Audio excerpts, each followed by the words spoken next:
The Secret Garden by Frances Hodgson Burnett. Chapter 8. The Robin Who Showed the Way. She looked at the key quite a long time. She turned it over and over and thought about it. As I have said before, she was not a child who had been trained to ask permission or consult her elders about things.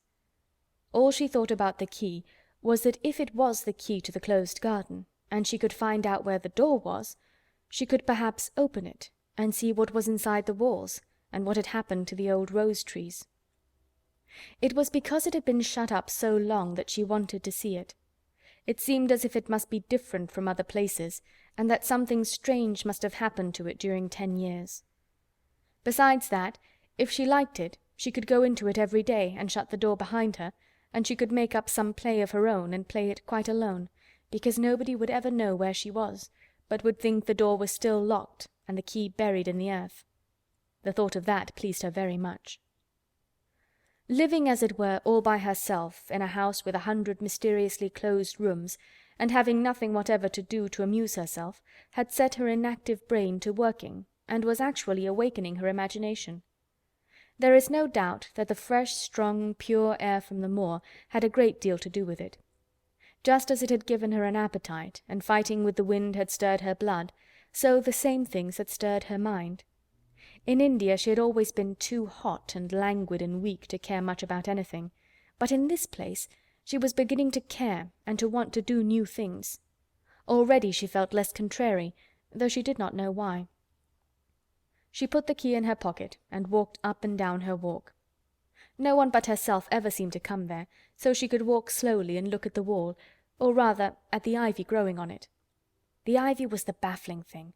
Howsoever carefully she looked, she could see nothing but thickly growing, glossy, dark green leaves.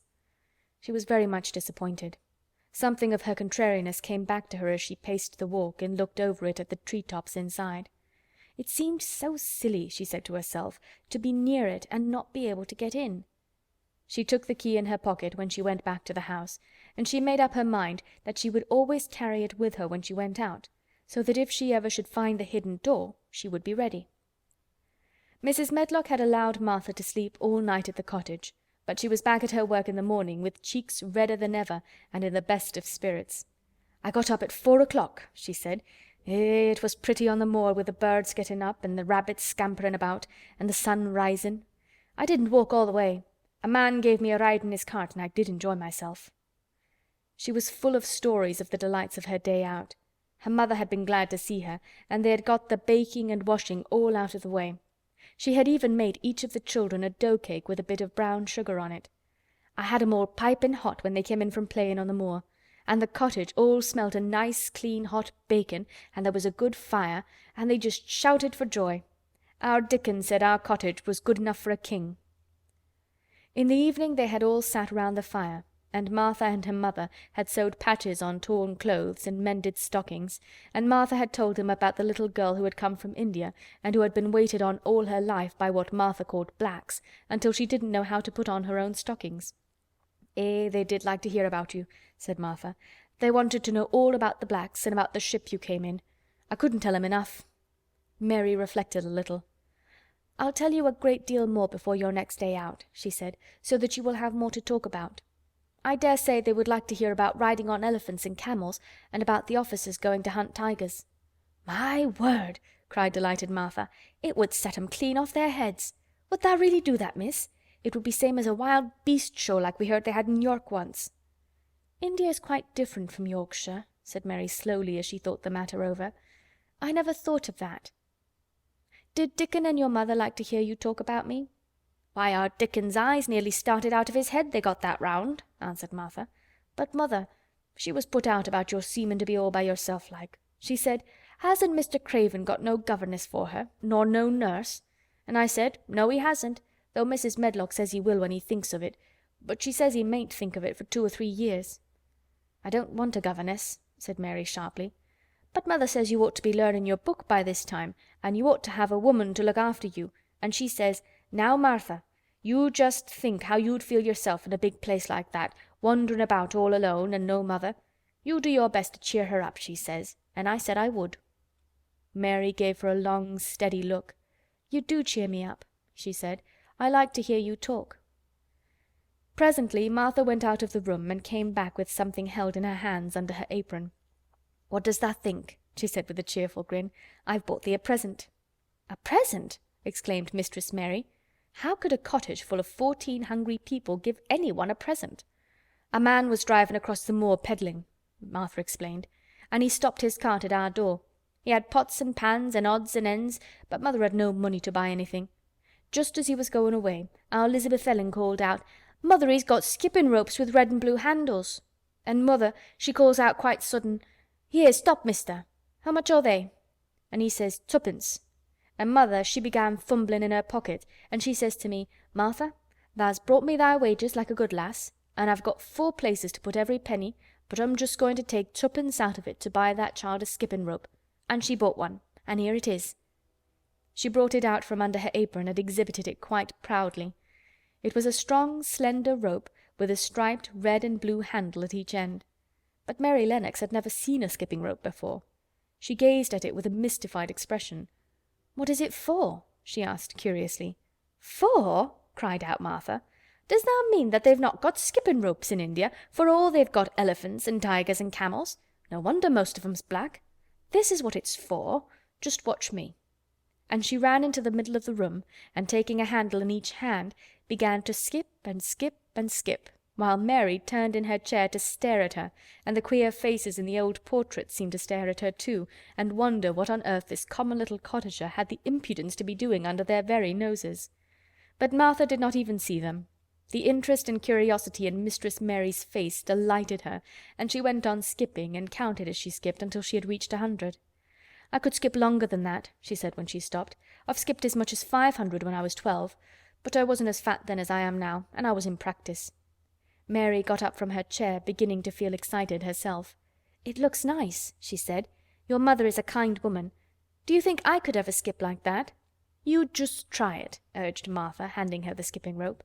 "You can't skip 100 at first, but if you practice you'll mount up. That's what Mother said. She says, 'Nothin' will do her more good than skipping rope.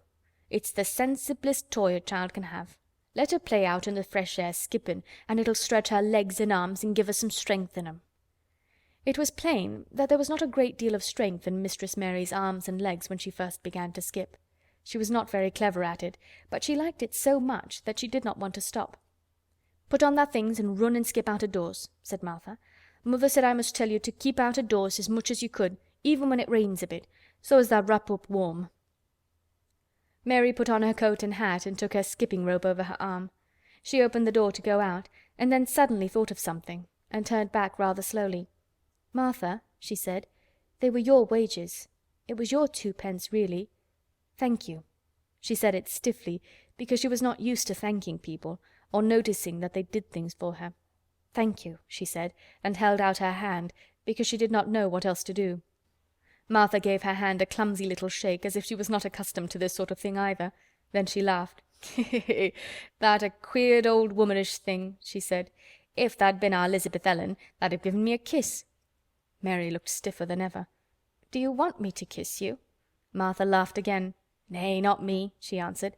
"If thou was different, p'raps tha'd want to thysel'. But tha isn't.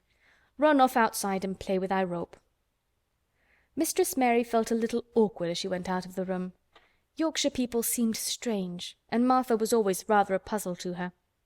At first she had disliked her very much, but now she did not. The skipping rope was a wonderful thing. She counted and skipped and counted until her cheeks were quite red, and she was more interested than she had ever been since she was born. The sun was shining, and a little wind was blowing. Not a rough wind, but one which came in delightful little gusts and brought a fresh scent of newly turned earth with it.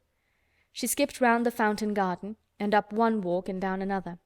She skipped at last into the kitchen garden, and saw Ben Weatherstaff digging and talking to his robin, which was hopping about him. She skipped down the walk toward him, and he lifted his head and looked at her with a curious expression. She had wondered if he would notice her. She wanted him to see her skip. "Well," he exclaimed, "'pon my word, p'raps thou'rt a young un after all, and p'raps tha's got child's blood in thy veins instead of sour buttermilk. Tha skipped red into thy cheeks as sure as my name's Ben Weatherstaff. I wouldn't have believed tha could do it." "I never skipped before," Mary said. "I'm just beginning. I can only go up to 20. Thou keep on," said Ben. "Thy shape's well enough for it for a young un that's lived with heathen. Just see how he's watchin' thee," jerking his head toward the robin. "He followed after thee yesterday. He'll be at it again to-day. He'll be bound to find out what th' skippin' rope is. He's never seen one. Eh," shaking his head at the bird, "thy curiosity will be the death o' thee sometime if tha doesn't look sharp." Mary skipped round all the gardens and around the orchard, resting every few minutes. At length she went to her own special walk and made up her mind to try if she could skip the whole length of it. It was a good long skip, and she began slowly, but before she had gone halfway down the path she was so hot and breathless that she was obliged to stop. She did not mind much, because she had already counted up to 30. She stopped with a little laugh of pleasure, and there, lo and behold, was the robin swaying on a long branch of ivy. He had followed her, and he greeted her with a chirp. As Mary had skipped toward him, she felt something heavy in her pocket strike against her at each jump, and when she saw the robin she laughed again. "You showed me where the key was yesterday," she said. "You ought to show me the door today, but I don't believe you know." The robin flew from his swinging spray of ivy onto the top of the wall, and he opened his beak and sang a loud, lovely trill merely to show off. Nothing in the world is quite as adorably lovely as a robin when he shows off, and they are nearly always doing it. Mary Lennox had heard a great deal about magic in her Ayah's stories, and she always said that what happened almost at that moment was magic. One of the nice little gusts of wind rushed down the walk, and it was a stronger one than the rest.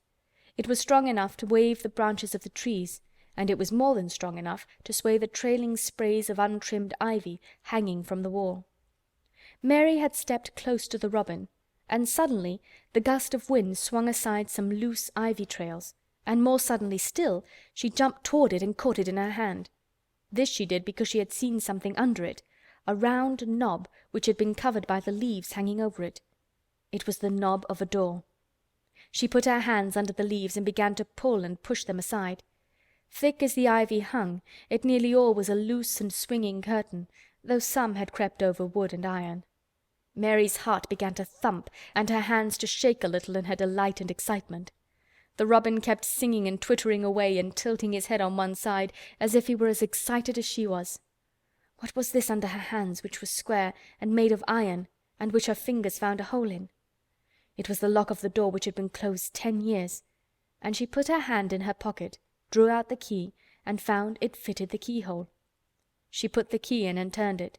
It took 2 hands to do it, but it did turn. And then she took a long breath and looked behind her up the long walk to see if anyone was coming. No one was coming. No one ever did come, it seemed. And she took another long breath, because she could not help it, and she held back the swinging curtain of ivy and pushed back the door, which opened slowly, slowly. Then she slipped through it and shut it behind her, and stood with her back against it, looking about her and breathing quite fast with excitement and wonder and delight. She was standing inside the secret garden. End of Chapter 8. The Secret Garden by Frances Hodgson Burnett. Chapter 9. The Strangest House Anyone Ever Lived in. It was the sweetest, most mysterious-looking place anyone could imagine. The high walls which shut it in were covered with the leafless stems of climbing roses, which were so thick that they were matted together. Mary Lennox knew they were roses because she had seen a great many roses in India.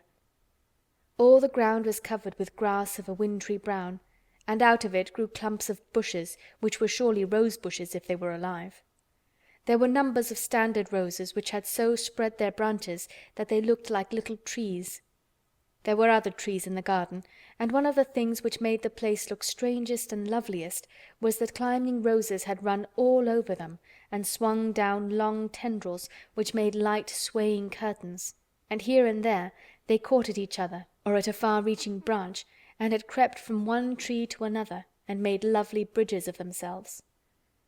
There were neither leaves nor roses on them now, and Mary did not know whether they were dead or alive, but their thin grey or brown branches and sprays looked like a sort of hazy mantle spreading over everything, walls and trees, and even brown grass where they had fallen from their fastenings and run along the ground.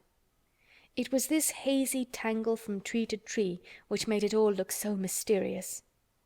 Mary had thought it must be different from other gardens which had not been left all by themselves so long, and indeed it was different from any other place she had ever seen in her life. "How still it is," she whispered. "How still." Then she waited a moment and listened at the stillness. The robin, who had flown to his tree-top, was still as all the rest. He did not even flutter his wings. He sat without stirring and looked at Mary. "No wonder it is still," she whispered again. "I am the first person who has spoken in here for 10 years." She moved away from the door, stepping as softly as if she were afraid of awakening someone. She was glad that there was grass under her feet and that her steps made no sounds. She walked under one of the fairy-like grey arches between the trees and looked up at the sprays and tendrils which formed them. "I wonder if they are all quite dead," she said. "Is it all a quite dead garden? I wish it wasn't." If she had been Ben Weatherstaff, she could have told whether the wood was alive by looking at it, but she could only see that there were only grey or brown sprays and branches, and none showed any signs of even a tiny leaf bud anywhere. But she was inside the wonderful garden, and she could come through the door under the ivy any time, and she felt as if she had found a world all her own. The sun was shining inside the 4 walls, and the high arch of blue sky over this particular piece of Misselthwaite seemed even more brilliant and soft than it was over the moor. The robin flew down from his tree-top and hopped about or flew after her from one bush to another. He chirped a good deal and had a very busy air, as if he were showing her things. Everything was strange and silent, and she seemed to be hundreds of miles away from anyone. But somehow she did not feel lonely at all. All that troubled her was her wish that she knew whether all the roses were dead, or if perhaps some of them had lived and might put out leaves and buds as the weather got warmer. She did not want it to be a quite dead garden. If it were a quite alive garden, how wonderful it would be, and what thousands of roses would grow on every side. Her skipping rope had hung over her arm when she came in, and after she had walked about for a while, she thought she would skip around the whole garden, stopping when she wanted to look at things. There seemed to have been grass paths here and there, and in 1 or 2 corners there were alcoves of evergreen with stone seats or tall moss-covered flower urns in them. As she came near the second of these alcoves, she stopped skipping. There had once been a flower-bed in it, and she thought she saw something sticking out of the black earth, some sharp little pale green points. She remembered what Ben Weatherstaff had said, and she knelt down to look at them. "Yes, they are tiny growing things, and they might be crocuses or snowdrops or daffodils," she whispered. She bent very close to them and sniffed the fresh scent of the damp earth. She liked it very much. "Perhaps there are some other ones coming up in other places," she said. "I will go all over the garden and look." She did not skip, but walked. She went slowly and kept her eyes on the ground. She looked in the old border beds and among the grass, and after she had gone round, trying to miss nothing, she had found ever so many more sharp, pale green points, and she had become quite excited again. "It isn't a quite dead garden," she cried out softly to herself. "Even if the roses are dead, there are other things alive." She did not know anything about gardening, but the grass seemed so thick in some of the places where the green points were pushing their way through that she thought they did not seem to have enough room to grow. She searched about until she found a rather sharp piece of wood, and knelt down and dug and weeded out the weeds and grass until she made nice little clear places around them. "Now they look as if they could breathe," she said, after she had finished with the first ones. "I'm going to do ever so many more. I'll do all I can see. If I haven't time today, I can come tomorrow." She went from place to place and dug and weeded and enjoyed herself so immensely that she was led on from bed to bed and into the grass under the trees. The exercise made her so warm that she first threw her coat off and then her hat, and without knowing it she was smiling down onto the grass and the pale green points all the time. The robin was tremendously busy. He was very much pleased to see gardening begun on his own estate. He had often wondered at Ben Weatherstaff. Where gardening is done, all sorts of delightful things to eat are turned up with the soil. Now here was this new kind of creature who was not half Ben's size, and yet had the sense to come into his garden and begin at once. Mistress Mary worked in her garden until it was time to go to her midday dinner. In fact, she was rather late in remembering, and when she put on her coat and hat and picked up her skipping rope, she could not believe that she had been working 2 or 3 hours.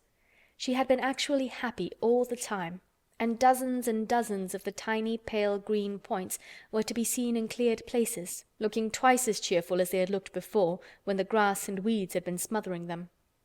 "I shall come back this afternoon," she said, looking all round at her new kingdom, and speaking to the trees and the rose bushes as if they heard her. Then she ran lightly across the grass, pushed open the slow old door, and slipped through it under the ivy. She had such red cheeks and such bright eyes, and ate such a dinner, that Martha was delighted. "2 pieces o' meat and 2 helps o' rice pudding," she said. "Eh, mother will be pleased when I tell her what the skipping rope's done for thee." In the course of her digging with her pointed stick, Mistress Mary had found herself digging up a sort of white root rather like an onion. She had put it back in its place and patted the earth carefully down on it, and just now she wondered if Martha could tell her what it was. "Martha," she said, "what are those white roots that look like onions?" "They're bulbs," answered Martha. "Lots of spring flowers grow from 'em. The very little ones are snowdrops and crocuses, and the big ones are narcissuses and jonquils and daffodowndillies. The biggest of all is lilies and purple flags. Eh, they are nice. Dickon's got a whole lot of 'em planted in our bit o' garden." "Does Dickon know all about them?" asked Mary, a new idea taking possession of her. "Our Dickon can make a flower grow out of a brick walk. Mother says he just whispers things out of the ground." "Do bulbs live a long time? Would they live years and years if no one helped them?" inquired Mary anxiously. "They're things as helps themselves," said Martha. "That's why poor folk can afford to have 'em. If you don't trouble 'em, most of 'em'll work away underground for a lifetime and spread out and have little uns. There's a place in the park woods here where there's snowdrops by thousands. They're the prettiest sight in Yorkshire when the spring comes. No one knows when they was first planted." "I wish the spring was here now," said Mary. "I want to see all the things that grow in England." She had finished her dinner and gone to her favorite seat on the hearthrug. I wish I had a little spade," she said. "Whatever does tha want a spade for?" asked Martha, laughing. "Art tha going to take to diggin'? I must tell mother that too." Mary looked at the fire and pondered a little. She must be careful if she meant to keep her secret kingdom. She wasn't doing any harm, but if Mr. Craven found out about the open door, he would be fearfully angry and get a new key and lock it up forevermore. She really could not bear that. "This is such a big, lonely place," she said slowly, as if she were turning matters over in her mind. "The house is lonely, and the park is lonely, and the gardens are lonely. So many places seem shut up. I never did many things in India, but there were more people to look at, natives and soldiers marching by, and sometimes bands playing, and my ayah told me stories. There is no one to talk to here except you and Ben Weatherstaff, and you have to do your work, and Ben Weatherstaff won't speak to me often. I thought if I had a little spade I could dig somewhere as he does, and I might make a little garden if he would give me some seeds." Martha's face quite lighted up. "There now!" she exclaimed. "If that wasn't one of the things Mother said! She says, 'There's such a lot of room in that big place, why don't they give her a bit for herself, even if she doesn't plant nothing but parsley and radishes? She'd dig and rake away and be right happy down over it.' Them was the very words she said." "Were they?" said Mary. "How many things she knows, doesn't she?" "Eh," said Martha. "It's like she says. A woman as brings up 12 children learns something beside her ABC. Children's as good as 'rithmetic to set you finding out things." "How much would a spade cost? A little one?" Mary asked. "Well," was Martha's reflective answer, "at Thwaite village there's a shop or so, and I saw little garden sets with a spade and a rake and a fork all tied together for 2 shillings. And they were stout enough to work with too." "I've got more than that in my purse," said Mary. "Mrs. Morrison gave me 5 shillings, and Mrs. Medlock gave me some money from Mr. Craven." "Did he remember thee that much?" exclaimed Martha. "Mrs. Medlock said I was to have a shilling a week to spend. She gives me one every Saturday. I didn't know what to spend it on." "My word, that's riches," said Martha. "Tha can buy anything in the world tha wants. The rent of our cottage is only 1 and 3pence, and it's like pulling eye teeth to get it. Now I've just thought of something," putting her hands on her hips. "What?" said Mary eagerly. In the shop at Thwaite they sell packages of flower seeds for a penny each, and our Dickon, he knows which is the prettiest ones and how to make 'em grow. He walks over to Thwaite many a day just for the fun of it. Dost thou know how to print letters?" suddenly. "I know how to write," Mary answered. Martha shook her head. "Our Dickon can only read printin'. If thou could print, we could write a letter to him and ask him to go and buy the garden tools and the seeds at the same time." "Oh, you're a good girl!" Mary cried. "You are, really. I didn't know you were so nice. I know I can print letters if I try. Let's ask Mrs. Medlock for a pen and ink and some paper." "I've got some of my own," said Martha. "I bought 'em so I could print a bit of a letter to Mother of a Sunday. I'll go and get it." She ran out of the room, and Mary stood by the fire and twisted her thin little hands together with sheer pleasure. "If I have a spade," she whispered, "I can make the earth nice and soft and dig up weeds. If I have seeds and can make flowers grow, the garden won't be dead at all. It will come alive." She did not go out again that afternoon, because when Martha returned with her pen and ink and paper she was obliged to clear the table and carry the plates and dishes downstairs, and when she got into the kitchen Mrs. Medlock was there and told her to do something, so Mary waited for what seemed to her a long time before she came back. Then it was a serious piece of work to write to Dickon. Mary had been taught very little because her governesses had disliked her too much to stay with her. She could not spell particularly well, but she found that she could print letters when she tried. This was the letter Martha dictated to her. "My dear Dickon, this comes hoping to find you as well as it leaves me at present. Miss Mary has plenty of money, and will you go to Thwaite and buy her some flower seeds and a set of garden tools to make a flower bed. Pick the prettiest ones and easy to grow, because she has never done it before and lived in India, which is different. Give my love to Mother and every one of you. Miss Mary is going to tell me a lot more, so that on my next day out you can hear about elephants and camels and gentlemen going hunting lions and tigers. Your loving sister, Martha Phoebe Sowerby." "We'll put the money in the envelope and I'll get the butcher boy to take it in his cart. He's a great friend of Dickon's," said Martha. "How shall I get the things when Dickon buys them?" "He'll bring 'em to you himself. He'll like to walk over this way." "Oh!" exclaimed Mary. "Then I shall see him. I never thought I should see Dickon." "Does thou want to see him?" asked Martha suddenly, for Mary had looked so pleased. "Yes, I do. I never saw a boy foxes and crows loved. I want to see him very much." Martha gave a little start as if she remembered something. "Now to think," she broke out, "to think o' me forgetting that there, and I thought I was going to tell you first thing this morning. I asked Mother, and she said she'd ask Mrs. Medlock her own self." "Do you mean—" Mary began. "What I said Tuesday. Ask her if you might be driven over to our cottage some day and have a bit of Mother's hot oat cake and butter and a glass of milk." It seemed as if all the interesting things were happening in one day. To think of going over the moor in the daylight and when the sky was blue. To think of going into the cottage which held 12 children. "Does she think Mrs. Medlock would let me go?" she asked quite anxiously. "Aye, she thinks she would. She knows what a tidy woman Mother is and how clean she keeps the cottage." "If I went I should see your mother as well as Dickon," said Mary, thinking it over and liking the idea very much. "She doesn't seem to be like the mothers in India." Her work in the garden and the excitement of the afternoon ended by making her feel quiet and thoughtful. Martha stayed with her until tea time, but they sat in comfortable quiet and talked very little. But just before Martha went downstairs for the tea tray, Mary asked a question. "Martha," she said, "has the scullery maid had the toothache again today?" Martha certainly started slightly. "What makes thee ask that?" she said. "Because when I waited so long for you to come back I opened the door and walked down the corridor to see if you were coming, and I heard that far-off crying again, just as we heard it the other night. There isn't a wind today, so you see it couldn't have been the wind." "Eh," said Martha restlessly, "tha mustn't go walking about in corridors and listening. Mr. Craven would be that there angry there's no knowing what he'd do." "I wasn't listening," said Mary. "I was just waiting for you, and I heard it. That's 3 times." "My word, there's Mrs. Medlock's bell," said Martha, and she almost ran out of the room. "It's the strangest house anyone ever lived in," said Mary drowsily, as she dropped her head on the cushioned seat of the armchair near her.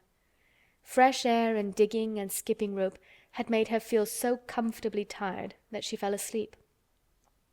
End of Chapter 9. The Secret Garden by Frances Hodgson Burnett. Chapter 10. Dickon.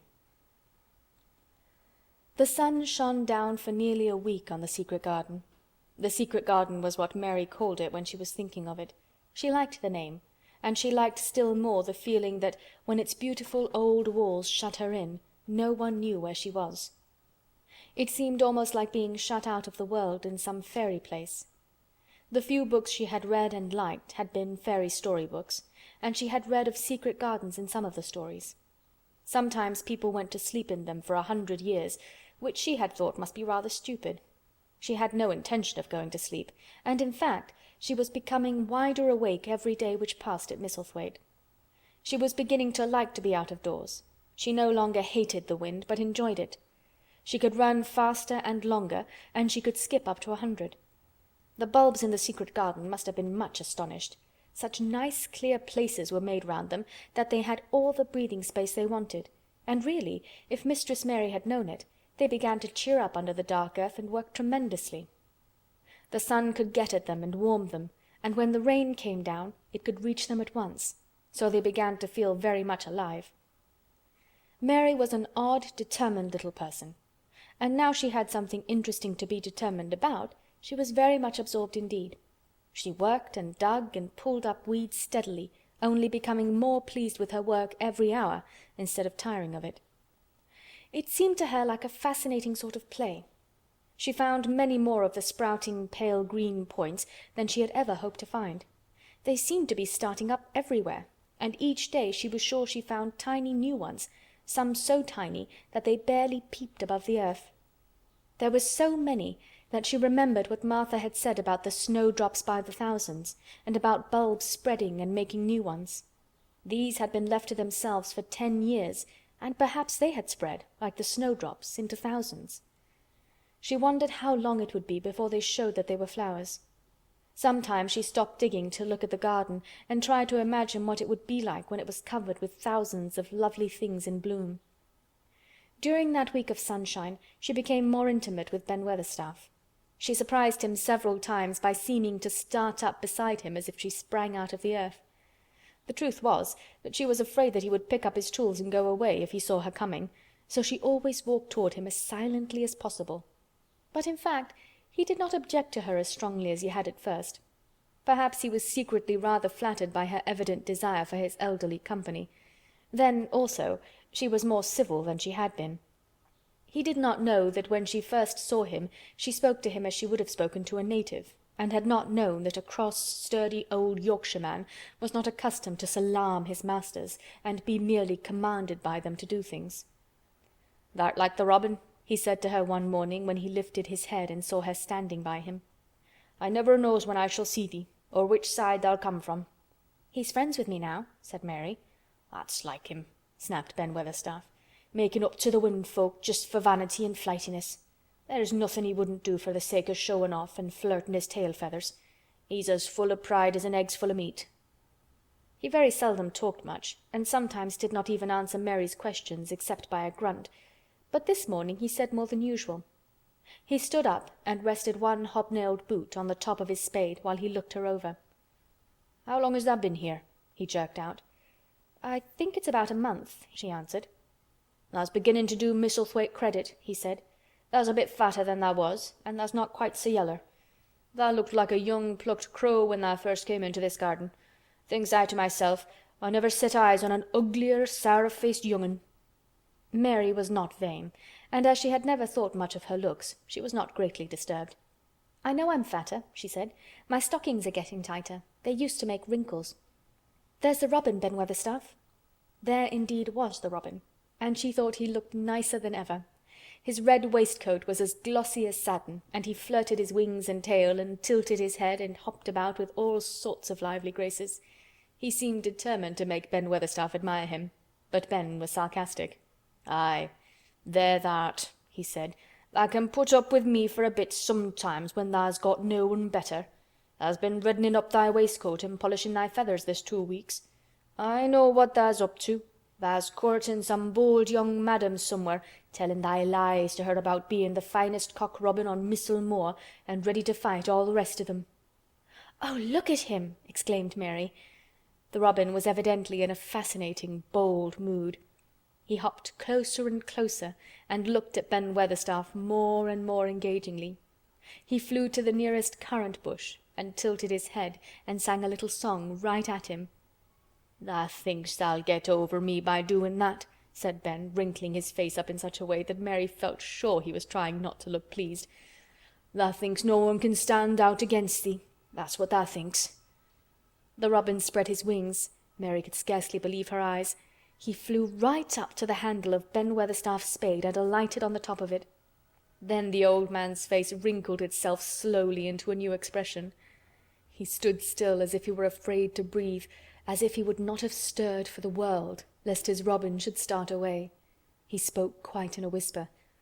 "Well, I'm danged," he said, as softly as if he were saying something quite different. "Tha does know how to get at a chap, tha does. Tha's fair unearthly, tha's so knowin'." And he stood without stirring, almost without drawing his breath, until the robin gave another flirt to his wings and flew away. Then he stood looking at the handle of the spade as if there might be magic in it, and then he began to dig again, and said nothing more for several minutes.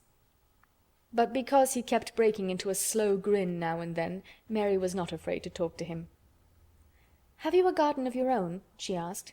"No. I'm a bachelder and lodge with Martin at the gate." "If you had one," said Mary, "what would you plant?" "Cabbages and taters and onions." "But if you wanted to make a flower garden," persisted Mary, "what would you plant?" "Bulbs and sweet-smelling things, but mostly roses." Mary's face lighted up. "Do you like roses?" she said. Ben Weatherstaff rooted up a weed and threw it aside before he answered. "Well, yes, I do.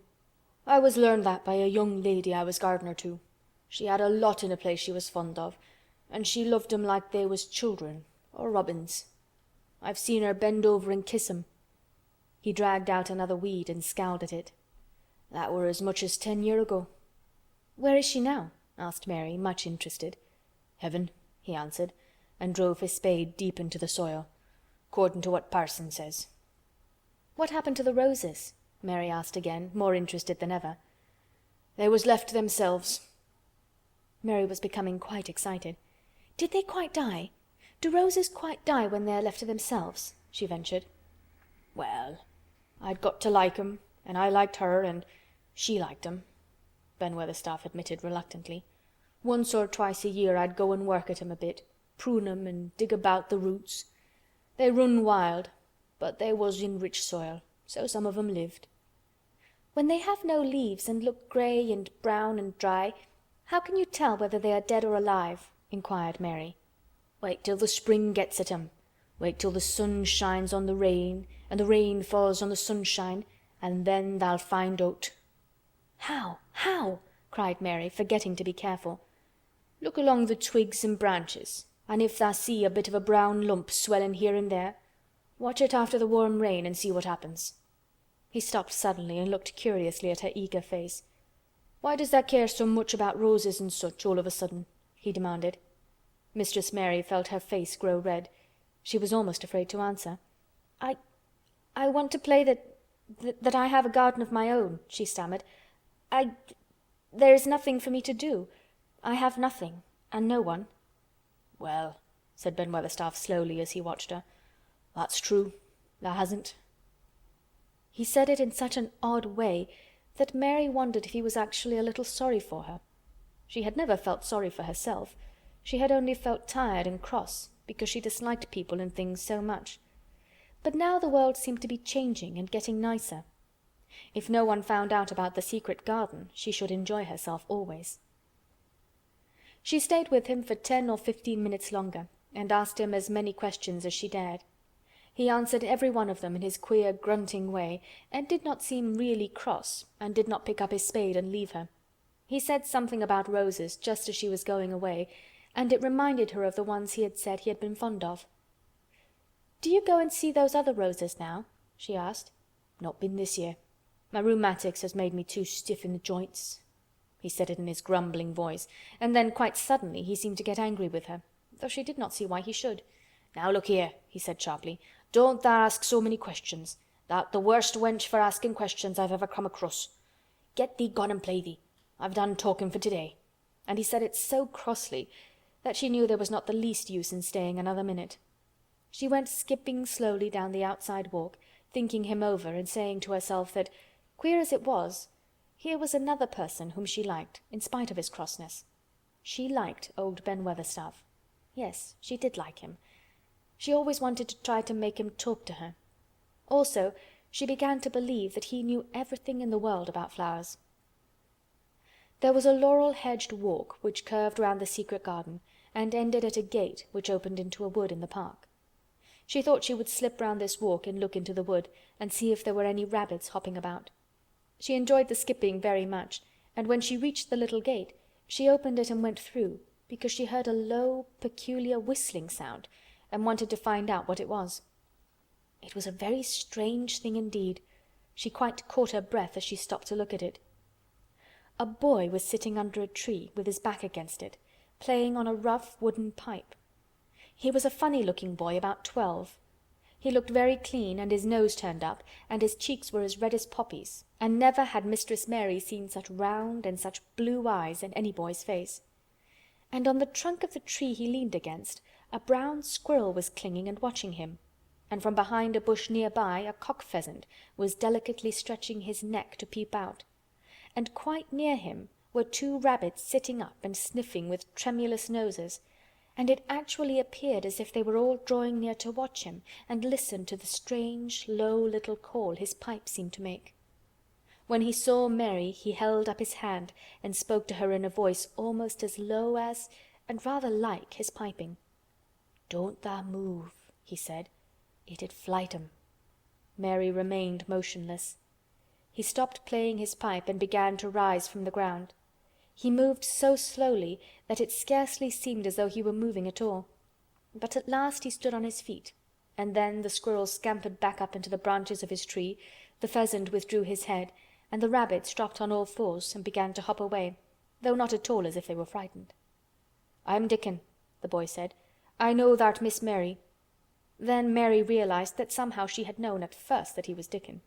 Who else could have been charming rabbits and pheasants as the natives charm snakes in India? He had a wide, red, curving mouth, and his smile spread all over his face. "I got up slow," he explained, "because if tha makes a quick move, it startles them. A body has to move gentle and speak low when wild things is about." He did not speak to her as if they had never seen each other before, but as if he knew her quite well. Mary knew nothing about boys, and she spoke to him a little stiffly because she felt rather shy. "Did you get Martha's letter?" she asked. He nodded his curly, rust-colored head. "That's why I come." He stooped to pick up something which had been lying on the ground beside him when he piped. "I've got the garden tools. There's a little spade and a rake and a fork and a hoe. They're good uns. There's a trowel too, and the woman in the shop threw in a packet of white poppy and one of blue larkspur when I bought th' other seeds." "Will you show the seeds to me?" Mary said. She wished she could talk as he did. His speech was so quick and easy. It sounded as if he liked her and was not the least afraid that she would not like him, though he was only a common moor boy in patched clothes and with a funny face and a rough, rusty red head. As she came closer to him, she noticed that there was a clean, fresh scent of heather and grass and leaves about him, almost as if he were made of them. She liked it very much, and when she looked into his funny face with the red cheeks and round blue eyes, she forgot that she had felt shy. "Let us sit down on this log and look at them," she said. They sat down, and he took a clumsy little brown paper package out of his coat pocket. He untied the string, and inside there were ever so many neater and smaller packages with a picture of a flower on each one. "There's a lot of mignonette and poppies," he said. "Mignonette's the sweetest smelling thing as grows, and it'll grow wherever you cast it, same as poppies will. Them as'll come up and bloom if you just whistle to 'em, them's the nicest of all." He stopped and turned his head quickly, his poppy-cheeked face lighting up. "Where's that robin as is calling us?" he said. The chirp came from a thick holly bush, bright with scarlet berries, and Mary thought she knew whose it was.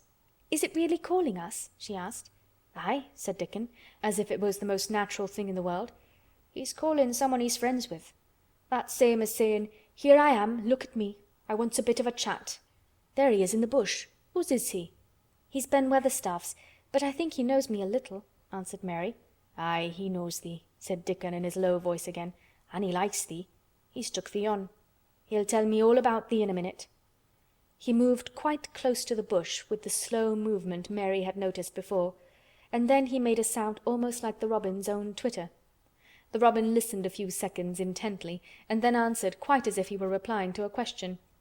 "Aye, he's a friend of yours," chuckled Dickon. "Do you think he is?" cried Mary eagerly. She did so want to know. "Do you think he really likes me?"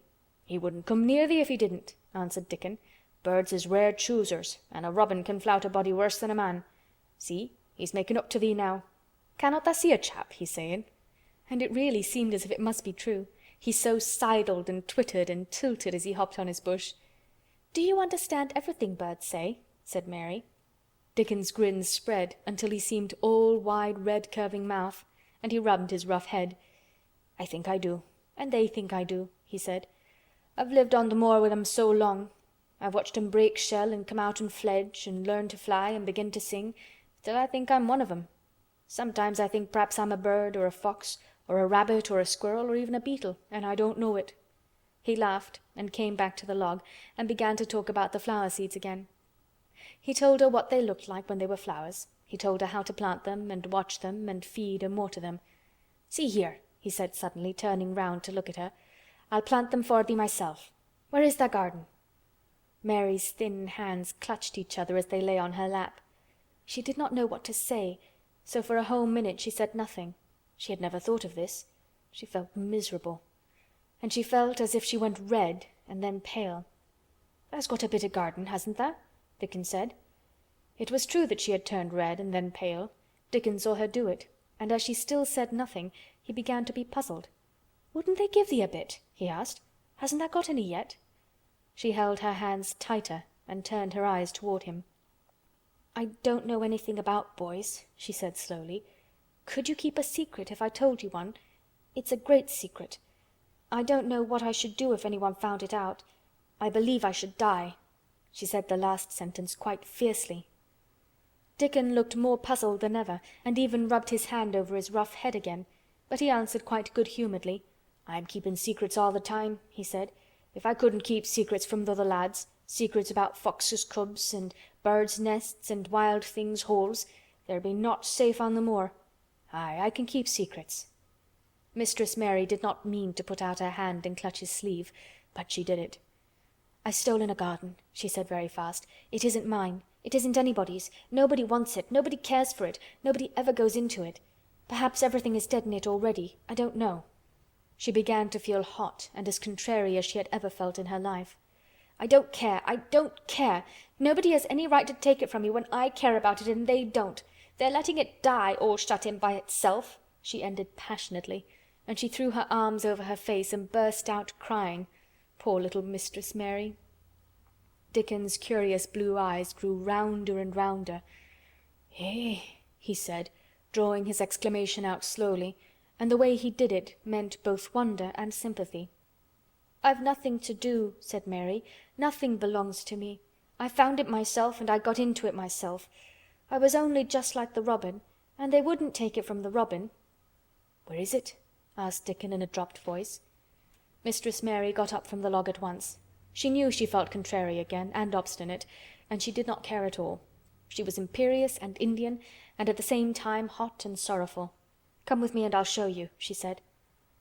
She led him round the laurel path and to the walk where the ivy grew so thickly. Dickon followed her with a queer, almost pitying look on his face. He felt as if he were being led to look at some strange bird's nest, and must move slowly. When she stepped to the wall and lifted the hanging ivy, he started.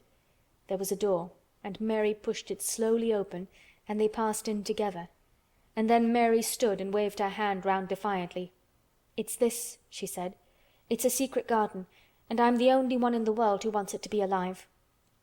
Dickon looked round and round about it, and round again. "Hey!" he almost whispered. "It is a queer, pretty place. It's like as if a body was in a dream." End of Chapter 10. The Secret Garden by Frances Hodgson Burnett. Chapter 11. The Nest of the Mistle Thrush. For 2 or 3 minutes he stood looking round him while Mary watched him, and then he began to walk about softly, even more lightly than Mary had walked the first time she had found herself inside the 4 walls. His eyes seemed to be taking in everything. the grey trees with the grey creepers climbing over them and hanging from their branches, the tangle on the walls and among the grass, the evergreen alcoves with the stone seats and tall flower urns standing in them. "I never thought I'd see this place," he said at last in a whisper. "Did you know about it?" asked Mary. She had spoken aloud, and he made a sign to her. "We must talk low," he said, "or someone'll hear us, and wonder what's to do in here." "Oh, I forgot," said Mary, feeling frightened, and putting her hand quickly against her mouth. "Did you know about the garden?" she asked again, when she had recovered herself. Dickon nodded. "Martha told me there was one as no one ever went inside," he answered. "Us used to wonder what it was like." He stopped and looked round at the lovely grey tangle about him, and his eyes looked queerly happy. The nests as'll be here come springtime," he said.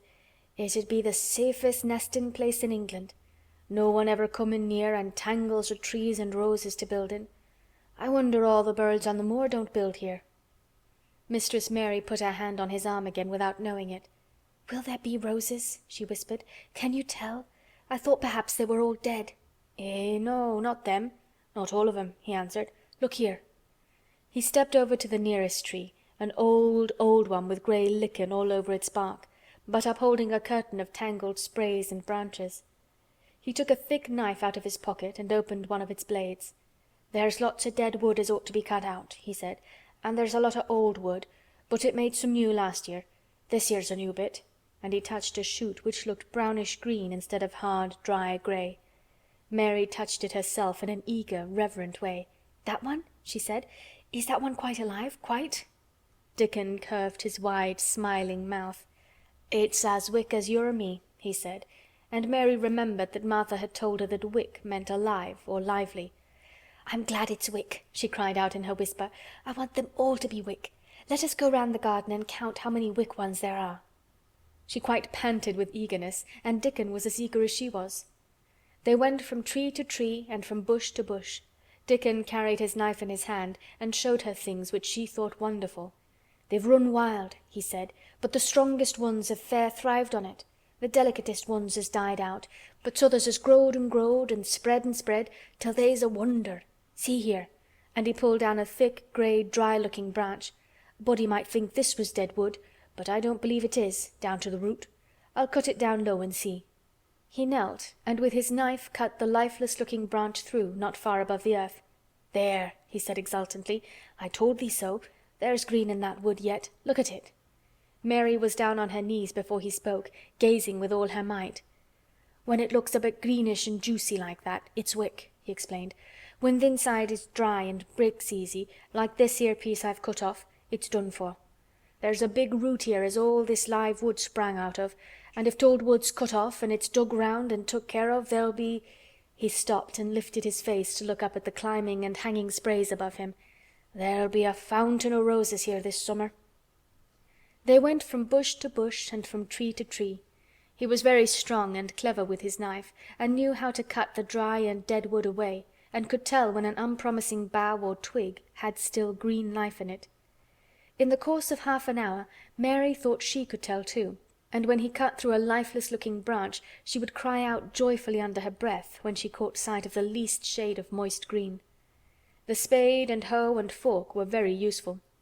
He showed her how to use the fork while he dug about the roots with the spade and stirred the earth and let the air in.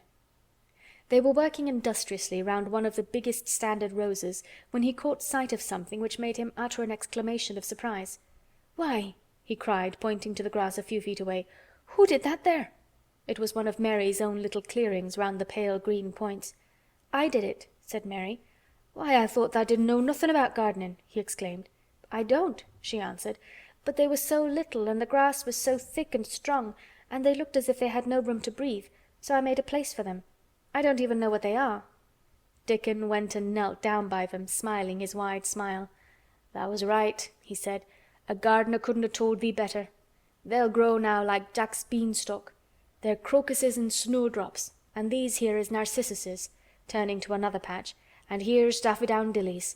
They will be a sight." He ran from one clearing to another. "Tha's done a lot o' work for such a little wench," he said, looking her over. "I'm growing fatter," said Mary, "and I'm growing stronger. I used always to be tired, but when I dig I'm not tired at all. I like to smell the earth when it's turned up." "It's rare good for thee," he said, nodding his head wisely. "There's naught as nice as the smell of good clean earth, except the smell of fresh growin' things when the rain falls on 'em. I get out on the moor many a day when it's rainin', and I lie under a bush and I listen to the soft swish o' drops on the heather, and I just sniff and sniff. My nose end fair quivers like a rabbit's, mother says." "Do you never catch cold?" inquired Mary, gazing at him wonderingly. She had never seen such a funny boy, or such a nice one. "Not me," he said, grinning. "I never ketched cold since I was born. I wasn't brought up nesh enough. I've chased about the moor in all weathers, same as the rabbits does. Mother says I've sniffed up too much fresh air for 12 year to ever get to sniffin' with cold. I'm as tough as a whitethorn knobstick." He was working all the time he was talking, and Mary was following him and helping him with her fork or the trowel. "There's a lot of work to do here," he said once, looking about quite exultantly. "Will you come again and help me to do it?" Mary begged. "I'm sure I can help too. I can dig and pull up weeds and do whatever you tell me. Oh, do come, Dickon." "I'll come every day if thou wants me, rain or shine," he answered stoutly. "It's the best fun I ever had in my life, shut in here and wakening up a garden." "If you will come," said Mary, "if you will help me to make it alive, I don't know what I'll do," she ended helplessly. What could you do for a boy like that? "I'll tell thee what tha'll do," said Dickon with his happy grin. "Tha'll get fat, and tha'll get as hungry as a young fox, and tha'll learn how to talk to the robin same as I do. We'll have a lot of fun." He began to walk about, looking up in the trees and at the walls and bushes with a thoughtful expression. "I wouldn't want to make it look like a gardener's garden, all clipped and spick and span, would you?" he said. "It's nicer like this, with things running wild and swinging and catching hold of each other." "Don't let us make it tidy," said Mary anxiously. "It wouldn't seem like a secret garden if it was tidy." Dickon stood rubbing his rusty red head with a rather puzzled look. "It's a secret garden sure enough," he said. "But seems like someone besides the robin must have been in it since it was shut up 10 year ago." "But the door was locked and the key was buried," said Mary. "No one could get in." "That's true," he answered. "It's a queer place. Seems to me as if there'd been a bit of pruning done here and there later than 10 year ago." "But how could it have been done?" said Mary. He was examining a branch of a standard rose, and he shook his head. "Aye, how could it?" he murmured. "With the door locked and the key buried." Mistress Mary always felt that however many years she lived, she should never forget that first morning when her garden began to grow. Of course it did seem to begin to grow for her that morning. When Dickon began to clear places to plant seeds, she remembered what Basil had sung at her when he wanted to tease her. "Are there any flowers that look like bells?" she inquired. "Lilies of the valley does," he answered, digging away with the trowel. "And there's Canterbury bells and campanulas." "Let's plant some," said Mary. "There's lilies of the valley here already. I saw 'em. They'll have growed too close and we'll have to separate them, but there's plenty. T'other ones take 2 years to bloom from seed, but I can bring you some bits of plants from our cottage garden. Why does I want 'em?" Then Mary told him about Basil and his brothers and sisters in India, and of how she had hated them, and of their calling her Mistress Mary quite contrary. "They used to dance round and sing at me. They sang, 'Mistress Mary quite contrary, how does your garden grow, with silver bells and cockle shells and marigolds all in a row.' I just remembered it, and it made me wonder if there really were flowers like silver bells." She frowned a little and gave her trowel a rather spiteful dig into the earth. "I wasn't as contrary as they were." But Dickon laughed. He said, and as he crumbled the rich black soil she saw that he was sniffing up the scent of it. "There doesn't seem to be no need for no one to be contrary when there's flowers and such like, and such lots of friendly wild things running about making homes for themselves, or building nests and singing and whistling, does there?" Mary, kneeling by him holding the seeds, looked at him and stopped frowning. "Dickon," she said, "you're as nice as Martha said you were. I like you, and you make the 5th person. I never thought I should like 5 people." Dickon sat up on his heels as Martha did when she was polishing the grate. He did look funny and delightful, Mary thought, with his round blue eyes and red cheeks and happy-looking turned-up nose. "Only 5 folk as thou likes," he said. "Who's t'other 4? "Your mother and Martha," Mary checked them off on her fingers, "and the robin and Ben Weatherstaff." Dickon laughed so that he was obliged to stifle the sound by putting his arm over his mouth. "I know thou thinks I'm a queer lad," he said, "but I think thou'rt the queerest little lass I ever saw." Then Mary did a strange thing. She leaned forward and asked him a question she had never dreamed of asking anyone before. And she tried to ask it in Yorkshire, because that was his language, and in India a native is always pleased if you knew his speech. "Does thou like me?" she said. "Eh," he answered heartily, "that I does. I likes thee wonderful, and so does the robin, I do believe." "That's two then," said Mary. "That's two for me." And they began to work harder than ever and more joyfully. Mary was startled and sorry when she heard the big clock in the courtyard strike the hour of her midday dinner. "I shall have to go," she said mournfully. "And you will have to go too, won't you?" Dickon grinned. "My dinner's easy to carry about with me," he said. "Mother always lets me put a bit of something in my pocket." He picked up his coat from the grass and brought out of a pocket a lumpy little bundle tied up in a quite clean, coarse blue and white handkerchief. It held 2 thick pieces of bread with a slice of something laid between them. "It's oftenest naught but bread," he said, "but I've got a fine slice of fat bacon with it today." Mary thought it looked a queer dinner, but he seemed ready to enjoy it. "Run on and get thy victuals," he said. "I'll be done with mine first. I'll get some more work done before I start back home." He sat down with his back against a tree. "I'll call the robin up," he said, "and give him the rind of the bacon to peck at. They likes a bit of fat wonderful." Mary could scarcely bear to leave him. Suddenly it seemed as if he might be a sort of wood fairy who might be gone when she came into the garden again. He seemed too good to be true. She went slowly halfway to the door in the wall, and then she stopped and went back. "Whatever happens, you never would tell," she said. His poppy-colored cheeks were distended with his first big bite of bread and bacon, but he managed to smile encouragingly. "If thou was a missel thrush and showed me where thy nest was, does tha think I'd tell anyone?" "Not me," he said. "Thou'rt as safe as a missel thrush." And she was quite sure she was. End of chapter 11. The Secret Garden by Frances Hodgson Burnett. Chapter 12. Might I have a bit of earth? Mary ran so fast that she was rather out of breath when she reached her room. Her hair was ruffled on her forehead, and her cheeks were bright pink. Her dinner was waiting on the table, and Martha was waiting near it. "Tha's a bit late," she said. "Where has tha been?"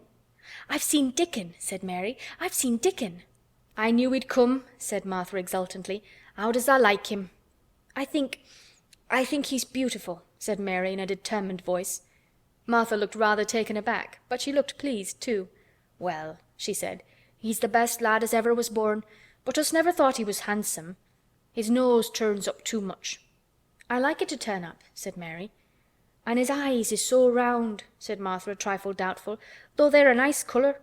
"I like them round," said Mary, "and they are exactly the colour of the sky over the moor." Martha beamed with satisfaction. "Mother says he made 'em that colour with always looking up at the birds and the clouds. But he has got a big mouth, hasn't he now?" "I love his big mouth," said Mary obstinately. "I wish mine were just like it." Martha chuckled delightedly. "It'd look rare and funny in thy tiny bit of a face," she said. "But I knowed it would be that way when tha saw him. How did tha like the seeds and the garden tools?" "How did you know he brought them?" asked Mary. "Eh? I never thought of him not bringing 'em. He'd be sure to bring 'em if they was in Yorkshire. He's such a trusty lad." Mary was afraid that she might begin to ask difficult questions, but she did not. She was very much interested in the seeds and gardening tools, and there was only one moment when Mary was frightened. This was when she began to ask where the flowers were to be planted. "Who did tha ask about it?" she inquired. "I haven't asked anybody yet," said Mary, hesitating. "Well, I wouldn't ask the head gardener. He's too grand, Mr. Roach is." "I've never seen him," said Mary. "I've only seen under gardeners and Ben Weatherstaff." "If I was you I'd ask Ben Weatherstaff," advised Martha. "He's not half as bad as he looks, for all he's so crabbed. Mr. Craven lets him do what he likes, because he was here when Mrs. Craven was alive, and he used to make her laugh. She liked him. Perhaps he'd find you a corner somewhere out of the way." "If it was out of the way and no one wanted it, no one could mind my having it, could they?" Mary said anxiously. "There wouldn't be no reason," answered Martha. "You wouldn't do no harm." Mary ate her dinner as quickly as she could, and when she rose from the table she was going to run to her room to put her hat on again, but Martha stopped her. "I've got something to tell you," she said. "I thought I'd let you eat your dinner first. Mr. Craven came back this morning, and I think he wants to see you." Mary turned quite pale. "Oh," she said. "Why? Why? He didn't want to see me when I came. I heard Pitcher say he didn't." "Well," explained Martha, "Mrs. Medlock says it's because o' mother. She was walking to Thwaite village and she met him. She'd never spoke to him before, but Mrs. Craven had been to our cottage 2 or 3 times. He'd forgot, but mother hadn't, and she made bold to stop him. I don't know what she said to him about you, but she said something as has put him in the mind to see you before he goes away again tomorrow." "Oh," cried Mary, "is he going away tomorrow? I am so glad."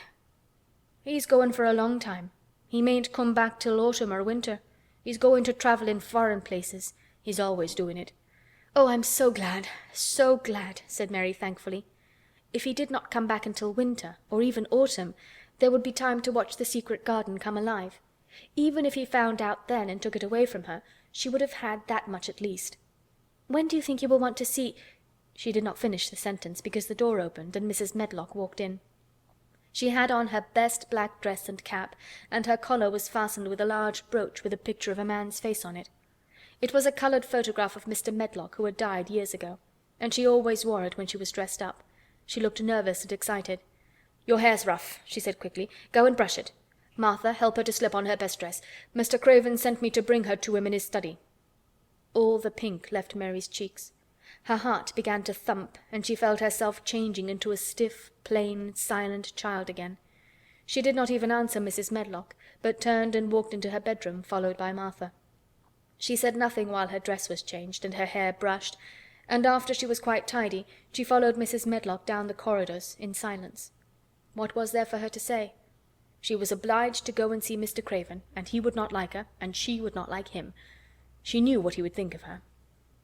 She was taken to a part of the house she had not been into before. At last Mrs. Medlock knocked at a door, and when someone said, "Come in," they entered the room together. A man was sitting in an armchair before the fire, and Mrs. Medlock spoke to him. "This is Miss Mary, sir," he said. "You can go and leave her here. I will ring for you when I want you to take her away," said Mr. Craven. When she went out and closed the door, Mary could only stand waiting, a plain little thing, twisting her thin hands together. She could see that the man in the chair was not so much a hunchback as a man with high, rather crooked shoulders, and he had black hair streaked with white. He turned his head over his shoulders and spoke to her. "Come here," he said. Mary went to him. He was not ugly. His face would have been handsome if it had not been so miserable. He looked as if the sight of her worried and fretted him, and as if he did not know what in the world to do with her. "Are you well?" he asked. "Yes," answered Mary. "Do they take good care of you?" "Yes." He rubbed his forehead fretfully as he looked her over. "You're very thin," he said. "I'm getting fatter," Mary answered in what she knew was her stiffest way. What an unhappy face he had! His black eyes seemed as if they scarcely saw her, as if they were seeing something else, and he could hardly keep his thoughts upon her. "I forgot you," he said. "How could I remember you? I intended to send you a governess or a nurse or someone of that sort, but I forgot." "Please," began Mary, "please—" and then the lump in her throat choked her. "What do you want to say?" he inquired. I'm too big for a nurse," said Mary, "and please don't make me have a governess yet." He rubbed his forehead again and stared at her. "That was what the Sowerby woman said," he muttered absent-mindedly. Then Mary gathered a scrap of courage. Is she Martha's mother?" she stammered. "Yes, I think so," he replied. "She knows about children," said Mary. "She has 12. She knows." He seemed to rouse himself. "What do you want to do?" "I want to play out of doors," Mary answered, hoping that her voice did not tremble. "I never liked it in India. It makes me hungry here, and I'm getting fatter." He was watching. "Mrs. Sowerby said it would do you good." "Perhaps it will," he said. "She thought you had better get stronger before you had a governess." "It makes me feel strong when I play and the wind comes over the moor," argued Mary. "Where do you play?" he asked next. "Everywhere," gasped Mary. "Martha's mother sent me a skipping rope. I skip and run, and I look about to see if things are beginning to stick up out of the earth. I don't do any harm." "Don't look so frightened," he said in a worried voice. "You could not do any harm, a child like you. You may do what you like." Mary put her hand up to her throat because she was afraid he might see the excited lump which she felt jump into it. She came a step nearer to him. "May I?" she asked tremulously. Her anxious little face seemed to worry him more than ever. "Don't look so frightened," he exclaimed. "Of course you may. I am your guardian, though I am a poor one for any child. I cannot give you time or attention. I am too ill and wretched and distracted. But I wish you to be happy and comfortable. I don't know anything about children, but Mrs. Medlock is to see that you have all you need. I sent for you today because Mrs. Sowerby said I ought to see you. Her daughter had talked about you. She thought you needed fresh air and freedom and running about." "She knows all about children," Mary said again in spite of herself. "She ought to," said Mr. Craven. "I thought her rather bold to stop me in the moor, but she said Mrs. Craven had been kind to her." It seemed hard for him to speak his dead wife's name. "She is a respectable woman. Now I have seen you, I think she said sensible things. Play out of doors as much as you like. It's a big place, and you may go where you like and amuse yourself as you like. Is there anything you want?" As if a sudden thought had struck him. "Do you want toys, books, dolls?" "Might I," quavered Mary, "might I have a bit of earth?" In her eagerness she did not realize how queer the words would sound, and that they were not the ones she had meant to say. Mr. Craven looked quite startled. "Earth?" he repeated. "What do you mean?" "To plant seeds in, to make things grow, to see them come alive," Mary faltered. He gazed at her a moment, and then passed his hand quickly over his eyes. "Do you care about gardens so much?" he said slowly. "I didn't know about them in India," said Mary. "I was always ill and tired, and it was too hot. I sometimes made little beds in the sand and stuck flowers in them. But here it is different." Mr. Craven got up and began to walk slowly across the room. "A bit of earth," he said to himself, and Mary thought that somehow she must have reminded him of something. When he stopped and spoke to her, his dark eyes looked almost soft and kind. "You can have as much earth as you want," he said. "You remind me of someone else who loved the earth and things that grow. When you see a bit of earth you want," with something like a smile, "take it, child, and make it come alive." "May I take it from anywhere, if it's not wanted?" "Anywhere," he answered. "There, you must go now. I am tired." He touched the bell to call Mrs. Medlock. "Good-bye. I shall be away all summer." Mrs. Medlock came so quickly that Mary thought she must have been waiting in the corridor. "Mrs. Medlock," Mr. Craven said to her, "now I have seen the child, I understand what Mrs. Sowerby meant. She must be less delicate before she begins lessons. Give her simple, healthy food. Let her run wild in the garden. Don't look after her too much. She needs liberty and fresh air and romping about. Mrs. Sowerby is to come and see her now and then, and she may sometimes go to the cottage." Mrs. Medlock looked pleased. She was relieved to hear that she need not look after Mary too much. She had felt her a tiresome charge, and had, indeed, seen as little of her as she dared. In addition to this, she was fond of Martha's mother. "Thank you, sir," she said. "Susan Sowerby and me went to school together, and she's as sensible and good-hearted a woman as you'd find in a day's walk. I never had any children myself, and she's had 12, and there never was healthier or better ones. Miss Mary can get no harm from them. I'd always take Susan Sowerby's advice about children myself. She's what you might call healthy-minded, if you understand me." "I understand," Mr. Craven answered. "Take Miss Mary away now and send Pitcher to me."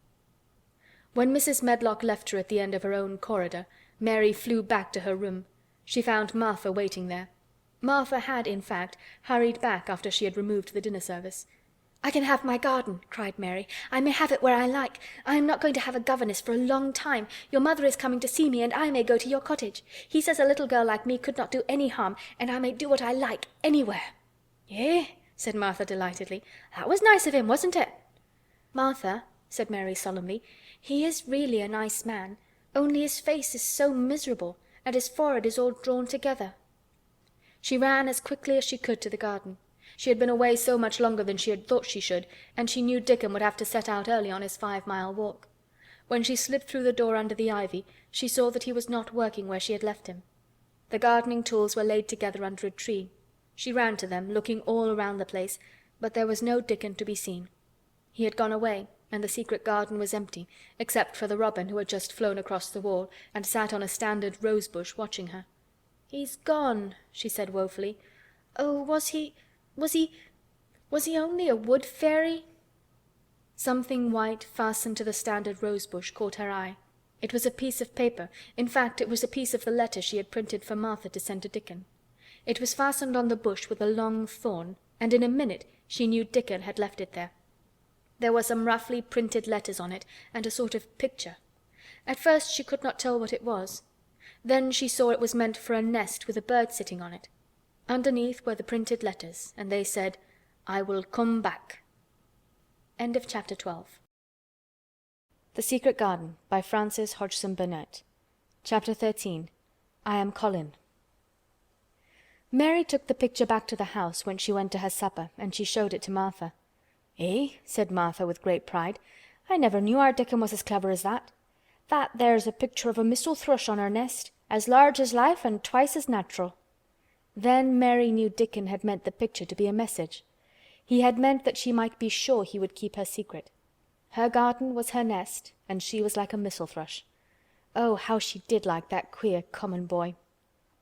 She hoped he would come back the very next day, and she fell asleep looking forward to the morning. But you never know what the weather will do in Yorkshire, particularly in the springtime.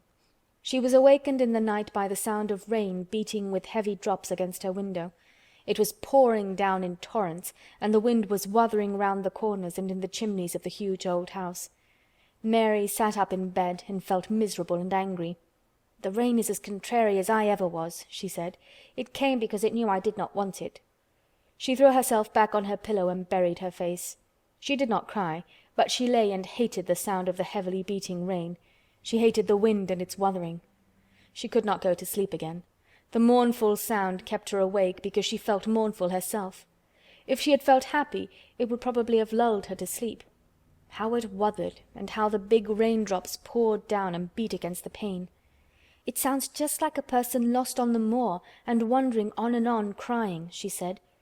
She had been lying awake, turning from side to side for about an hour, when suddenly something made her sit up in bed and turn her head toward the door, listening. She listened and she listened. "It isn't the wind now," she said in a loud whisper. "That isn't the wind. It is different. It is that crying I heard before." The door of her room was ajar, and the sound came down the corridor, a far-off, faint sound of fretful crying. She listened for a few minutes, and each minute she became more and more sure. She felt as if she must find out what it was. It seemed even stranger than the secret garden and the buried key. Perhaps the fact that she was in a rebellious mood made her bold. She put her foot out of bed and stood on the floor. "I'm going to find out what it is," she said. "Everybody is in bed, and I don't care about Mrs. Medlock. I don't care." There was a candle by her bedside, and she took it up and went softly out of the room. The corridor looked very long and dark, but she was too excited to mind that. She thought she remembered the corner she must turn to find the short corridor with the door covered with tapestry, the one Mrs. Medlock had come through the day she lost herself. The sound had come up that passage. So she went on with her dim light, almost feeling her way, her heart beating so loud that she fancied she could hear it. The far-off faint crying went on and led her. Sometimes it stopped for a moment or so, and then began again. Was this the right corner to turn? She stopped and thought. Yes, it was. Down this passage, and then to the left, and then up 2 broad steps, and then to the right again. Yes, there was the tapestry door. She pushed it open very gently and closed it behind her, and she stood in the corridor and could hear the crying quite plainly, though it was not loud. It was on the other side of the wall at her left, and a few yards farther on there was a door. She could see a glimmer of light coming from beneath it. The someone was crying in that room, and it was quite a young someone. So she walked to the door and pushed it open, and there she was, standing in the room. It was a big room, with ancient, handsome furniture in it. There was a low fire glowing faintly on the hearth, and a night-light burning by the side of a carved, 4-posted bed hung with brocade, and on the bed was lying a boy, crying fretfully. Mary wondered if she was in a real place, or if she had fallen asleep again and was dreaming without knowing it. The boy had a sharp, delicate face the colour of ivory, and he seemed to have eyes too big for it. He had also a lot of hair, which tumbled over his forehead in heavy locks and made his thin face seem smaller. He looked like a boy who had been ill, but he was crying more as if he were tired and cross than as if he were in pain. Mary stood near the door with her candle in her hand, holding her breath. Then she crept across the room, and as she drew nearer, the light attracted the boy's attention, and he turned his head on his pillow and stared at her, his grey eyes opening so wide that they seemed immense. "Who are you?" he said at last in a half-frightened whisper. "Are you a ghost?" "No, I am not," Mary answered, her own whisper sounding half-frightened. "Are you one?" He stared and stared and stared. Mary could not help noticing what strange eyes he had. They were agate grey, and they looked too big for his face because they had black lashes all round them. "No," he replied after waiting a moment or so. "I am Colin." "Who is Colin?" she faltered. "I am Colin Craven. Who are you?" "I'm Mary Lennox. Mr. Craven is my uncle." "He is my father," said the boy. "Your father?" gasped Mary. "No one ever told me he had a boy. Why didn't they?" "Come here," he said, still keeping his strange eyes fixed on her with an anxious expression. She came close to the bed, and he put out his hand and touched her.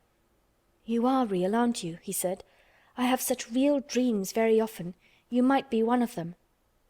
Mary had slipped on a woolen wrapper before she left her room, and she put a piece of it between his fingers. "Rub that and see how thick and warm it is," she said. "I will pinch you a little if you like, to show you how real I am. For a minute I thought you might be a dream too." "Where did you come from?" he asked. "From my own room. The wind wuthered so I couldn't go to sleep, and I heard someone crying and wanted to find out who it was." "What were you crying for?" "Because I couldn't go to sleep either and my head ached. Tell me your name again." "Mary Lennox. Did no one ever tell you I had come to live here?" He was still fingering the fold of her wrapper, but he began to look a little more as if he believed in her reality. "No," he answered. "They daren't." "Why?" asked Mary. "Because I should have been afraid you would see me. I won't let people see me and talk me over." "Why?" Mary asked again, feeling more mystified every moment. "Because I am like this always, ill and having to lie down. My father won't let people talk me over either. The servants are not allowed to speak about me. If I live I may be a hunchback, but I shan't live. My father hates to think I may be like him."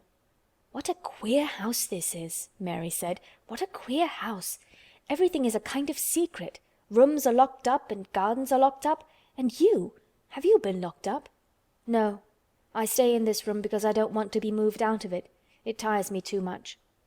"Does your father come and see you?" Mary ventured. "Sometimes. Generally when I am asleep. He doesn't want to see me." "Why?" Mary could not help asking again. A sort of angry shadow passed over the boy's face. "My mother died when I was born, and it makes him wretched to look at me. He thinks I don't know, but I've heard people talking. He almost hates me." "He hates the garden because she died," said Mary, half speaking to herself. "What garden?" the boy asked. "Oh, just a garden she used to like," Mary stammered. "Have you been here always?" "Nearly always. Sometimes I have been taken to places at the seaside, but I won't stay because people stare at me. I used to wear an iron thing to keep my back straight, but a grand doctor came from London to see me and said it was stupid. He told them to take it off and keep me out in the fresh air. I hate fresh air, and I don't want to go out." "I didn't when I first came here," said Mary. "Why do you keep looking at me like that?" "Because of the dreams that are so real," he answered rather fretfully. "Sometimes when I open my eyes I don't believe I'm awake." "We're both awake," said Mary. She glanced round the room with its high ceiling and shadowy corners and dim firelight. "It looks quite like a dream, and it's the middle of the night, and everybody in the house is asleep. Everybody but us. We are wide awake." "I don't want it to be a dream," the boy said restlessly. Mary thought of something all at once. "If you don't like people to see you," she began, "do you want me to go away?" He still held the fold of her wrapper, and he gave it a little pull. "No," he said. "I should be sure you were a dream if you went.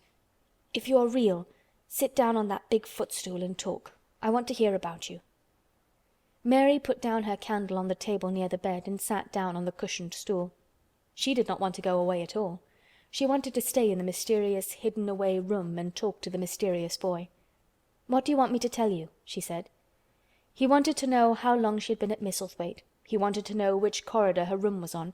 He wanted to know what she had been doing, if she disliked the moor as he disliked it, where she had lived before she came to Yorkshire. She answered all these questions and many more, and he lay back on his pillow and listened. He made her tell him a great deal about India and about her voyage across the ocean. She found out that because he had been an invalid he had not learned things as other children had. One of his nurses had taught him to read when he was quite little, and he was always reading and looking at pictures in splendid books. Though his father rarely saw him when he was awake, he was given all sorts of wonderful things to amuse himself with. He never seemed to have been amused, however. He could have anything he asked for, and was never made to do anything he did not like to do. "Everyone is obliged to do what pleases me," he said indifferently. "It makes me ill to be angry. No one believes I shall live to grow up." He said it as if he was so accustomed to the idea that it had ceased to matter to him at all. He seemed to like the sound of Mary's voice. As she went on talking he listened in a drowsy, interested way. Once or twice she wondered if he were not gradually falling into a doze, but at last he asked a question which opened up a new subject. "How old are you?" he asked. "I'm 10," answered Mary, forgetting herself for the moment. "And so are you." "How do you know that?" he demanded in a surprised voice. "Because when you were born the garden door was locked and the key was buried, and it has been locked for 10 years." Colin half sat up, turning toward her, leaning on his elbows. "What garden door was locked? Who did it? Where was the key buried?" he exclaimed, as if he were suddenly very much interested. It was the garden Mr. Craven hates," said Mary nervously. "He locked the door. No one knew where he buried the key." "What sort of a garden is it?" Colin persisted eagerly. "No one has been allowed to go into it for 10 years," was Mary's careful answer. But it was too late to be careful. He was too much like herself. He too had had nothing to think about, and the idea of a hidden garden attracted him as it had attracted her. He asked question after question. Where was it? Had she never looked for the door? Had she never asked the gardeners? "They won't talk about it," said Mary. "I think they've been told not to answer questions." "I would make them," said Colin. "Could you?" Mary faltered, beginning to feel frightened. If he could make people answer questions, who knew what might happen? "Everyone is obliged to please me, I told you that," he said. "If I were to live, this place would sometime belong to me. They all know that. I would make them tell me." Mary had not known that she herself had been spoiled, but she could see quite plainly that this mysterious boy had been. He thought that the whole world belonged to him. How peculiar he was, and how coolly he spoke of not living. "Do you think you won't live?" she asked, partly because she was curious and partly in hope of making him forget the garden. "I don't suppose I shall," he answered as indifferently as he had spoken before. "Ever since I remember anything I have heard people say I shan't. At first they thought I was too little to understand, and now they think I don't hear. But I do. My doctor is my father's cousin. He is quite poor, and if I die he will have all Misselthwaite when my father is dead. I should think he wouldn't want me to live." "Do you want to live?" inquired Mary. "No," he answered in a cross, tired fashion. "But I don't want to die. When I feel ill I lie here and think about it until I cry and cry." "I have heard you crying 3 times," Mary said, "but I did not know who it was. Were you crying about that?" She did so want him to forget the garden. "I dare say," he answered. "Let us talk about something else. Talk about that garden. Don't you want to see it?" "Yes," answered Mary in quite a low voice. "I do," he went on persistently. "I don't think I ever really wanted to see anything before, but I want to see that garden. I want the key dug up. I want the door unlocked. I would let them take me there in my chair. That will be getting fresh air. I'm going to make them open the door."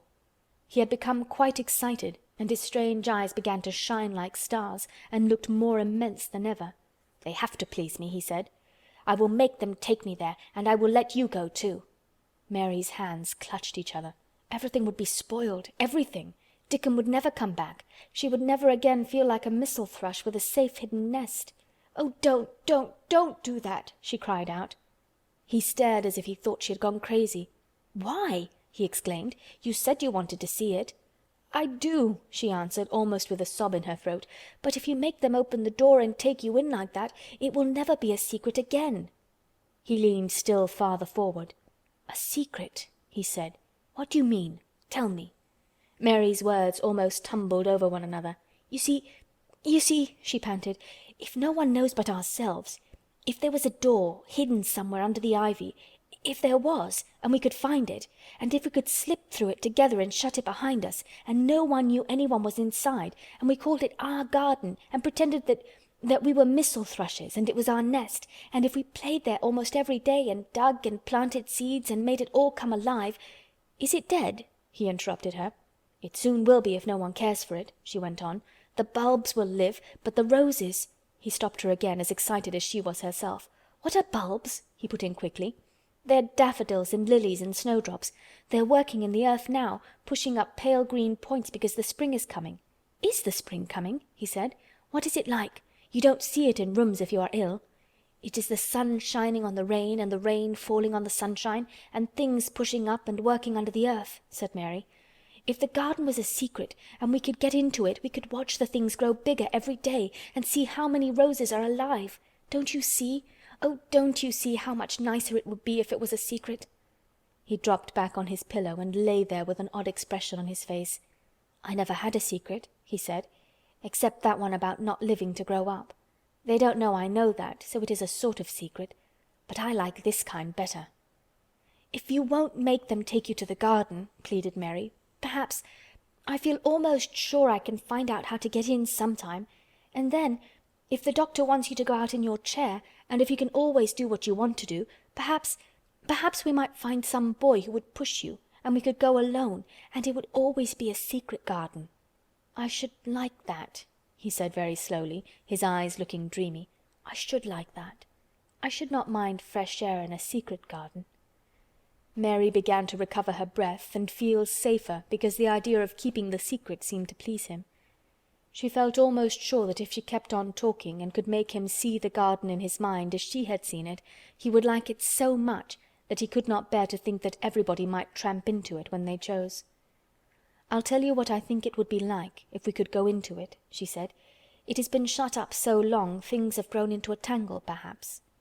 He lay quite still and listened while she went on talking about the roses which might have clambered from tree to tree and hung down, about the many birds which might have built their nests there because it was so safe. And then she told him about the robin and Ben Weatherstaff, and there was so much to tell about the robin, and it was so easy and safe to talk about it, that she ceased to be afraid. The robin pleased him so much that he smiled until he looked almost beautiful, and at first Mary had thought that he was even plainer than herself, with his big eyes and heavy locks of hair. "I did not know birds could be like that," he said. "But if you stay in a room you never see things. What a lot of things you know! I feel as if you had been inside that garden." She did not know what to say, so she did not say anything. He evidently did not expect an answer, and the next moment he gave her a surprise. "I'm going to let you look at something," he said. "Do you see that rose-colored silk curtain hanging on the wall over the mantelpiece?" Mary had not noticed it before, but she looked up and saw it. It was a curtain of soft silk hanging over what seemed to be some picture. "Yes," she answered. "There is a cord hanging from it," said Colin. "Go and pull it." Mary got up, much mystified, and found the cord. When she pulled it the silk curtain ran back on rings, and when it ran back it uncovered a picture. It was the picture of a girl with a laughing face.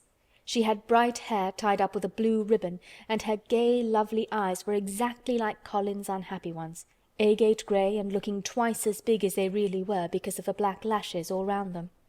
"She is my mother," said Colin complainingly. "I don't see why she died. Sometimes I hate her for doing it." "How queer," said Mary. "If she had lived I believe I should not have been ill always," he grumbled. "I dare say I should have lived too. And my father would not have hated to look at me. I dare say I should have had a strong back. Draw the curtain again." Mary did as she was told and returned to her footstool. "She is much prettier than you," she said, "but her eyes are just like yours. At least, they're the same shape and colour. Why is the curtain drawn over her?" He moved uncomfortably. "I made them do it," he said. "Sometimes I don't like to see her looking at me. She smiles too much when I am ill and miserable. Besides, she is mine, and I don't want everyone to see her." There were a few moments of silence, and then Mary spoke. "What would Mrs. Medlock do if she found out I had been here?" she inquired. "She would do as I told her to do," he answered. "And I should tell her that I wanted you to come here and talk to me every day. I am glad you came." "So am I," said Mary. "I will come as often as I can, but—" she hesitated. "I shall have to look every day for the garden door." "Yes, you must," said Colin. "And you can tell me about it afterward." He lay thinking for a few minutes, as he had done before, and then he spoke again. "I think you shall be a secret too," he said. "I will not tell them until they find out. I can always send the nurse out of the room and say that I want to be by myself. Do you know Martha?" "Yes, I know her very well," said Mary. "She waits on me." He nodded his head toward the outer corridor. "She is the one who is asleep in the other room. The nurse went away yesterday to stay all night with her sister, and she always makes Martha attend to me when she wants to go out. Martha shall tell you when to come here." Then Mary understood Martha's troubled look when she had asked questions about the crying. "Martha knew about you all the time?" she said. "Yes, she often attends to me. The nurse likes to get away from me, and then Martha comes." "I've been here a long time," said Mary. "Shall I go away now? Your eyes look sleepy." "I wish I could go to sleep before you leave me," he said rather shyly. "Shut your eyes," said Mary, drawing her footstool closer, "and I will do what my Ayah used to do in India. I will pat your hand and stroke it and sing something quite low." "I should like that, perhaps," he said drowsily.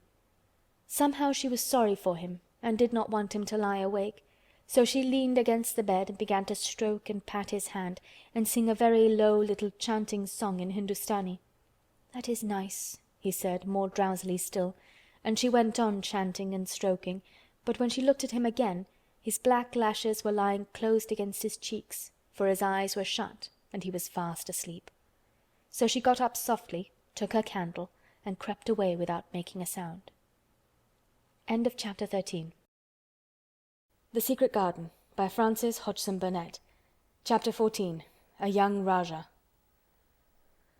The moor was hidden in mist when the morning came, and the rain had not stopped pouring down. There could be no going out of doors. Martha was so busy that Mary had no opportunity of talking to her, but in the afternoon she asked her to come and sit with her in the nursery. She came bringing the stocking she was always knitting when she was doing nothing else. "What's the matter with thee?" she asked as soon as they sat down. "Thou looks as if tha'd something to say." "I have.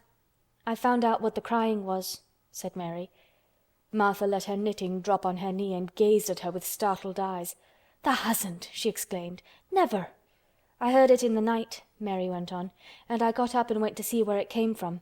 It was Colin. I found him." Martha's face became red with fright.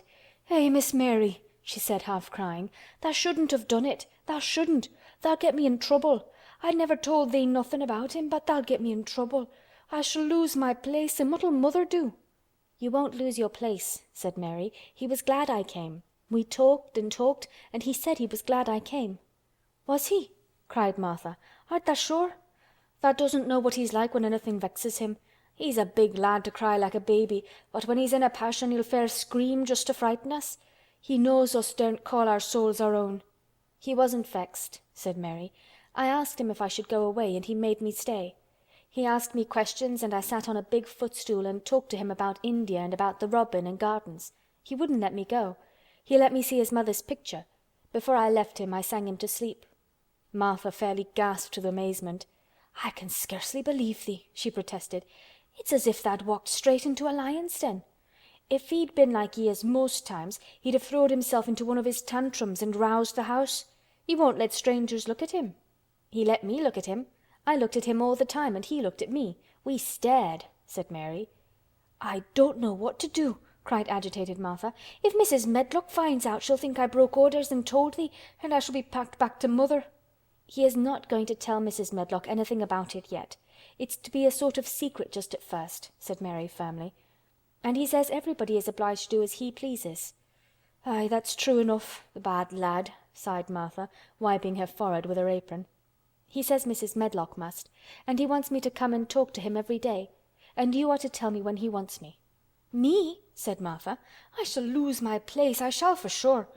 "You can't if you're doing what he wants you to do and everybody is ordered to obey him," Mary argued. "Does that mean to say," cried Martha with wide open eyes, "that he was nice to thee?" "I think he almost liked me," Mary answered. "Then thou must have bewitched him," decided Martha, drawing a long breath. "Do you mean magic?" inquired Mary. "I've heard about magic in India, but I can't make it. I just went into his room, and I was so surprised to see him I stood and stared. And then he turned round and stared at me. And he thought I was a ghost or a dream, and I thought perhaps he was. And it was so queer being there alone together in the middle of the night and not knowing each other. And we began to ask each other questions, and then I asked him if I must go away, and he said I must not."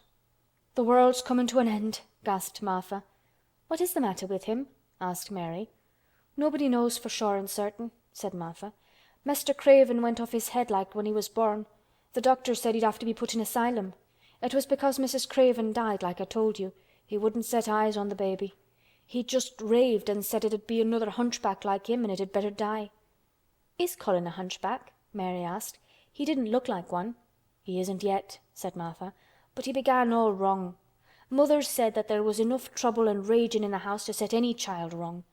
They was afraid his back was weak, and they've always been taking care of it, keeping him lying down and not letting him walk. Once they made him wear a brace, but he fretted so he was downright ill. Then a big doctor came to see him and made them take it off. He talked to t'other doctor quite rough, in a polite way. He said there'd been too much medicine and too much letting him have his own way." "I think he's a very spoiled boy," said Mary. "He's the worst young nowt as ever was," said Martha. "I won't say as he hasn't been ill a good bit. He's had coughs and colds that's nearly killed him 2 or 3 times. Once he had rheumatic fever and once he had typhoid. Mrs. Medlock did get a fright then. He'd been out of his head and she was talking to the nurse, thinking he didn't know nothing, and she said, 'He'll die this time sure enough, and best thing for him and for everybody.' And she looked at him, and there he was with his big eyes open, staring at her as sensible as she was herself. She didn't know what happened, but he just stared at her and says, 'You give me some water and stop talking.'" "Do you think he will die?" asked Mary.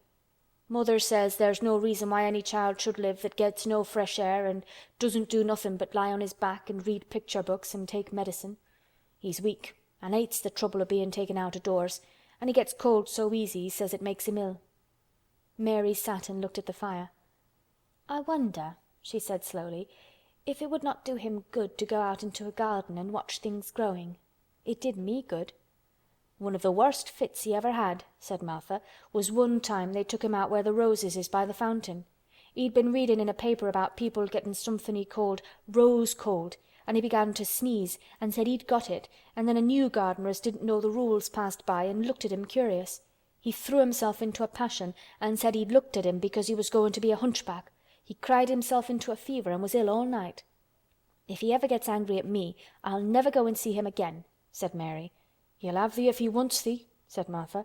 "Tha may as well know that at the start." Very soon afterward a bell rang and she rolled up her knitting. "I dare say the nurse wants me to stay with him a bit," she said. "I hope he's in a good temper." She was out of the room about 10 minutes and then she came back with a puzzled expression. "Well, tha has bewitched him," she said. "He's up on his sofa with his picture books.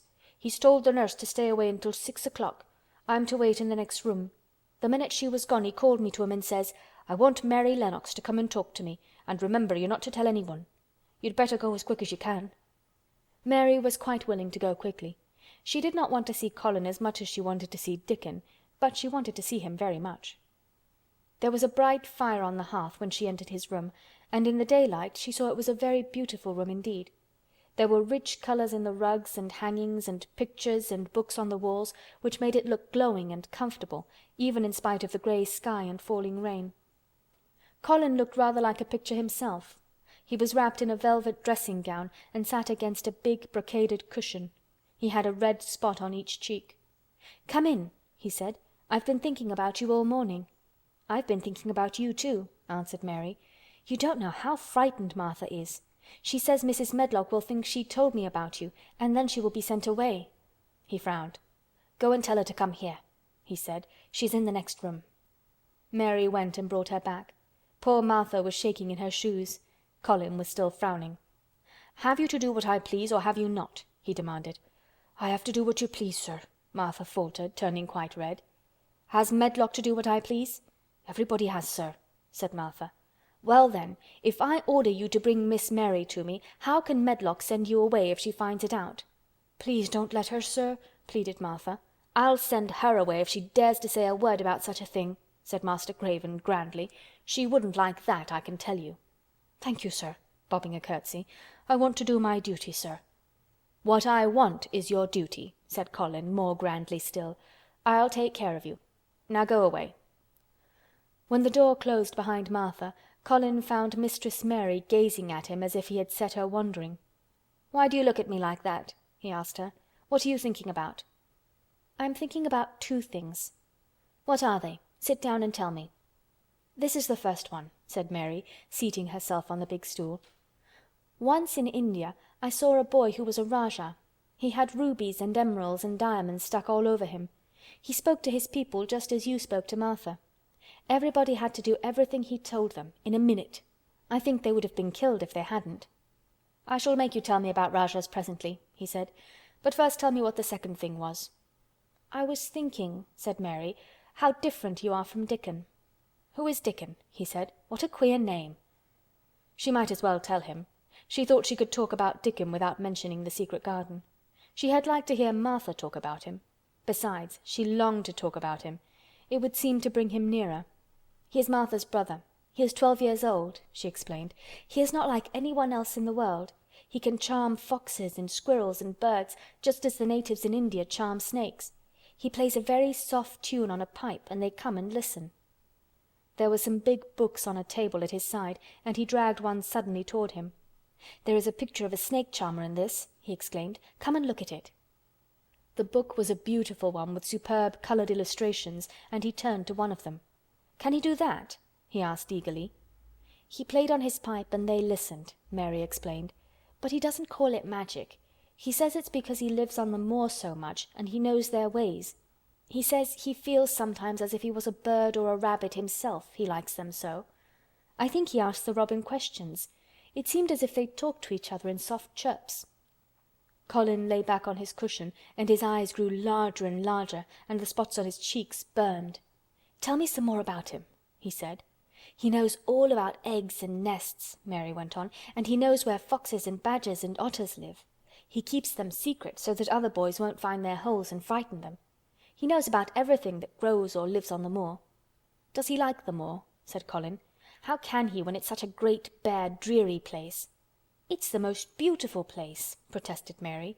"Thousands of lovely things grow on it, and there are thousands of little creatures all busy building nests and making holes and burrows and chippering or singing or squeaking to each other. They are so busy and having such fun under the earth or in the trees or heather. It's their world." "How do you know all that?" said Colin, turning on his elbow to look at her. "I have never been there once, really," said Mary, suddenly remembering. "I only drove over it in the dark. I thought it was hideous. Martha told me about it at first, and then Dickon. When Dickon talks about it, you feel as if you saw things and heard them, and as if you were standing in the heather with the sun shining and the gorse smelling like honey and all full of bees and butterflies." "You never see anything if you are ill," said Colin restlessly. He looked like a person listening to a new sound in the distance and wondering what it was. "You can't if you stay in a room," said Mary. "I couldn't go on the moor," he said in a resentful tone. Mary was silent for a minute, and then she said something bold. "You might. Sometime." He moved as if he was startled. "Go on the moor? How could I? I'm going to die." "How do you know?" said Mary unsympathetically. She didn't like the way he had of talking about dying. She did not feel very sympathetic. She felt rather as if he almost boasted about it. "Oh, I've heard it ever since I remember," he answered crossly. "They're always whispering about it and thinking I don't notice. They wish I would, too." Mistress Mary felt quite contrary. She pinched her lips together. "If they wished I would," she said, "I wouldn't. Who wishes you would?" "The servants. And of course Dr. Craven, because he would get Misselthwaite and be rich instead of poor. He daren't say so, but he always looks cheerful when I am worse. When I had typhoid fever his face got quite fat. I think my father wishes it too." "I don't believe he does," said Mary quite obstinately. That made Colin turn and look at her again. "Don't you?" he said. And then he lay back on his cushion and was still, as if he were thinking. And there was quite a long silence. Perhaps they were both of them thinking strange things children do not usually think. "I like the grand doctor from London because he made them take the iron thing off," said Mary at last. "Did he say you were going to die?"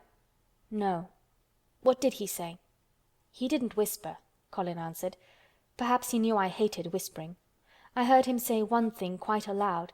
He said, 'The lad might live if he would make up his mind to it. Put him in the humour.' It sounded as if he was in a temper." "I'll tell you who would put you in the humour, perhaps," said Mary, reflecting. She felt as if she would like this thing to be settled one way or the other. "I believe Dickon would. He's always talking about live things. He never talks about dead things or things that are ill. He's always looking up in the sky to watch birds flying, or looking down at the earth to see something growing. He has such round blue eyes, and they're so wide open with looking about. And he laughs such a big laugh with his wide mouth, and his cheeks are as red as cherries." She pulled her stool nearer to the sofa, and her expression quite changed at the remembrance of the wide curving mouth and wide open eyes. "See here," she said, "don't let us talk about dying. I don't like it. Let us talk about living. Let us talk about Dickon, and then we will look at your pictures." It was the best thing she could have said. To talk about Dickon meant to talk about the moor, and about the cottage and the 14 people who lived in it on 16 shillings a week, and the children who got fat on the moor grass like the wild ponies, and about Dickon's mother, and the skipping rope, and the moor with the sun on it, and about pale green points sticking up out of the black sod. And it was all so alive that Mary talked more than she had ever talked before, and Colin both talked and listened as he had never done either before. And they both began to laugh over nothings, as children will when they are happy together. And they laughed so that in the end they were making as much noise as if they had been 2 ordinary, healthy, natural 10-year-old creatures, instead of a hard little unloving girl and a sickly boy who believed that he was going to die. They enjoyed themselves so much that they forgot the pictures and they forgot about the time. They had been laughing quite loudly over Ben Weatherstaff and his robin, and Colin was actually sitting up as if he had forgotten about his weak back, when he suddenly remembered something. "Do you know, there is one thing we have never once thought of," he said. "We are cousins." It seemed so queer that they had talked so much and never remembered this simple thing that they laughed more than ever, because they had got into the humour to laugh at anything. And in the midst of the fun the door opened, and in walked Dr. Craven and Mrs. Medlock.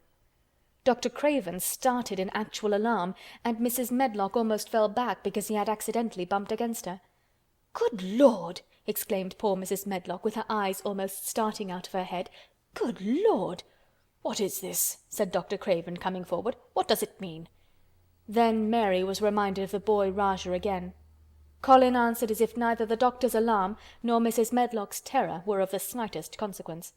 He was as little disturbed or frightened as if an elderly cat and dog had walked into the room. "This is my cousin, Mary Lennox," he said. "I asked her to come and talk to me. I like her. She must come and talk to me whenever I send for her." Dr. Craven turned reproachfully to Mrs. Medlock. "Oh, sir," she panted, "I don't know how it's happened. There's not a servant on the place that dare to talk. They all have their orders." "Nobody told her anything," said Colin. "She heard me crying and found me herself. I am glad she came. Don't be silly, Medlock." Mary saw that Dr. Craven did not look pleased, but it was quite plain that he dared not oppose his patient.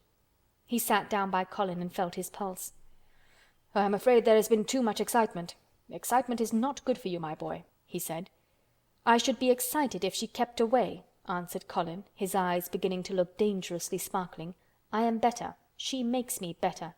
The nurse must bring up her tea with mine. We will have tea together." Mrs. Medlock and Dr. Craven looked at each other in a troubled way, but there was evidently nothing to be done. "He does look rather better, sir," ventured Mrs. Medlock, "but," thinking the matter over, "he looked better this morning before she came into the room." "She came into the room last night. She stayed with me a long time. She sang a Hindustani song to me and it made me go to sleep," said Colin.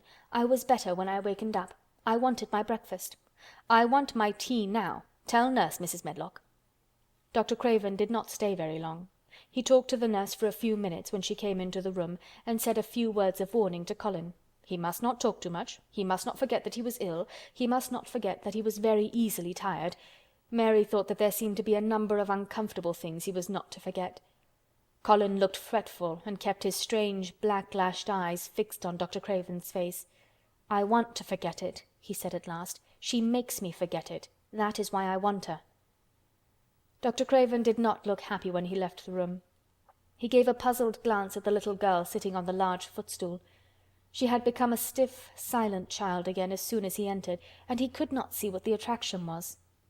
The boy actually did look brighter, however, and he sighed rather heavily as he went down the corridor. "They're always wanting me to eat things when I don't want to," said Colin, as the nurse brought in the tea and put it on the table by the sofa. "Now if you'll eat, I will. Those muffins look so nice and hot. Tell me about Rajahs." End of chapter 14.